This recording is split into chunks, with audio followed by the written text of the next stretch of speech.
नमस्कार, मैं हूं पंकज झा और आप मेरे साथ देख रहे हैं of the record.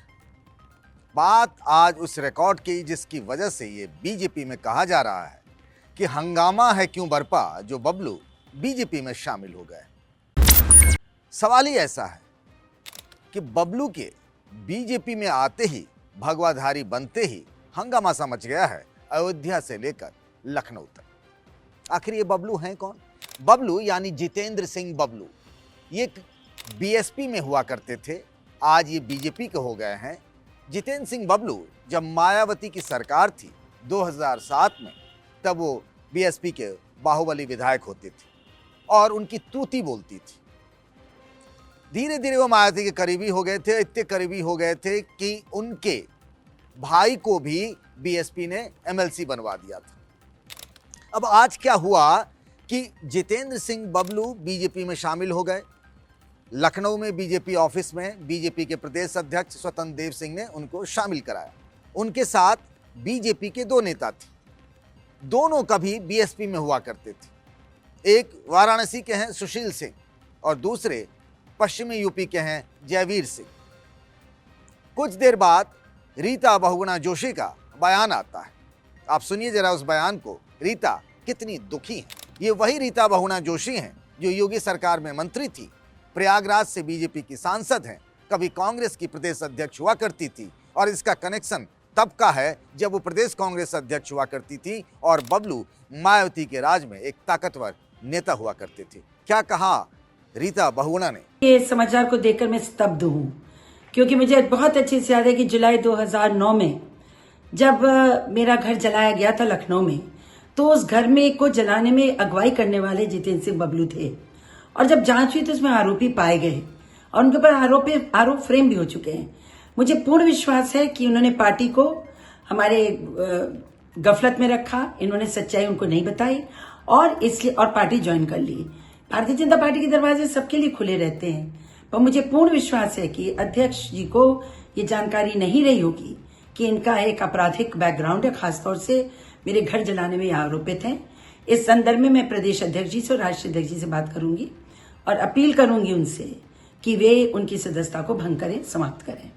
Rita Bahuguna Joshi इस फैसले से बहुत हैरान है। उनको समझ में नहीं आ रहा है कि आखिर बबलू को कैसे बीजेपी में शामिल करा दिया गया। ये वही जितेंद्र सिंह बबलू हैं जिन पर रीता बहुगुणा जोशी का घर जलाने का आरोप है। उस वक्त मैं लखनऊ में था, खुद रिपोर्टिंग कर रहा था। मैं उस वक्त घर पर गया था जब ये घटना हुई थी। रीता उन दिनों मुरादाबाद में थी और लखनऊ में जो सीएम ऑफिस है उसके बगल में उनका घर था और घर को जलाने की कोशिश की गई थी और इस केस में बबलू को जेल भी जाना पड़ा था। वो इस मामले में आरोपी भी हैं, उन पर चार्जशीट भी हो गई है। जाहिर सी बात है रीता को ये बात बहुत अखरी होगी कि जिस आदमी ने उनका घर जलाया हो वो कल को बीजेपी के मंच पर उनके बगल में बैठेगा। बात यहीं खत्म नहीं होती है, यहीं से एक और बात शुरू होती है। यूपी के सीएम योगी आदित्यनाथ हर सार्वजनिक मंच से यूपी के कानून व्यवस्था को लेकर अपना सीना चौड़ा करते हैं। वही क्यों, अभी जब केंद्रीय गृह मंत्री अमित शाह आए थे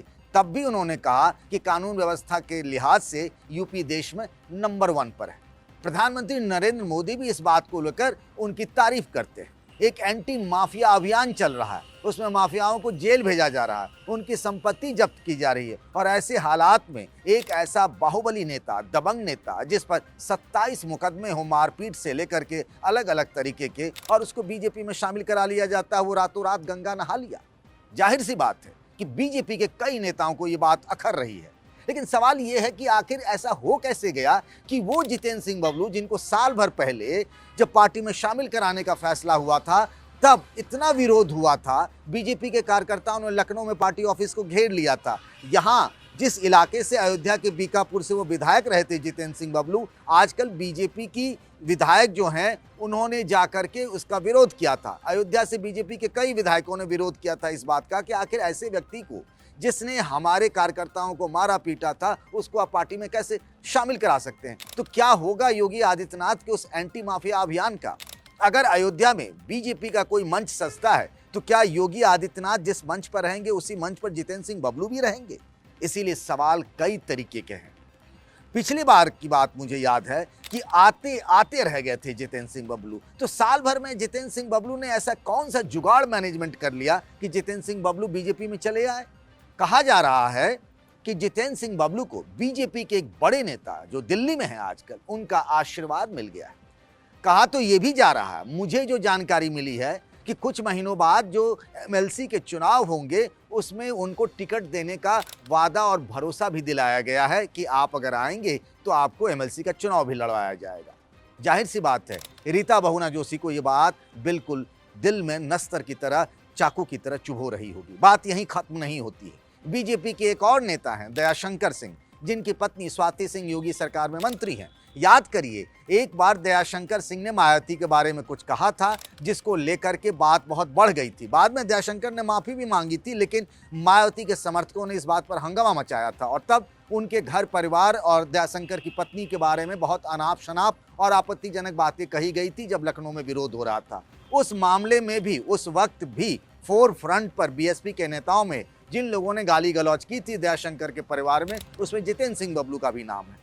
खुले तौर पर दयाशंकर अभी सामने नहीं आ रहे हैं, लेकिन मन उनका भी आहत है। आखिर ऐसी कौन सी मजबूरी थी, ऐसा जितेंद्र सिंह बबलू बीजेपी के लिए कैसे जरूरी हो गए। इसीलिए रीता बहुगुणा जोशी कह रही हैं कि बीजेपी के राष्ट्रीय अध्यक्ष जेपी नड्डा से बात करेंगे, वो बीजेपी के प्रदेश अध्यक्ष स्वतंत्र देव सिंह से बात करेंगे। कुछ ही महीनों बाद यूपी में चुनाव है और जितेंद्र सिंह बबलू को शामिल कराने पर सवाल उठते रहेंगे कि आखिर ऐसा क्या हो गया कि बबलू को बीजेपी में लाकर उन्हें गंगा नहलाने की कोशिश की जा रही है और इस बात से पार्टी के अंदर खलबली मची हुई है। अब देखना ये होगा कि क्या ये फैसला जैसे पिछली बार वापस ले लिया गया था, क्या इस बार भी बबलू को बाहर का रास्ता यानी पार्टी से बाहर का रास्ता दिखाया जाएगा या नहीं।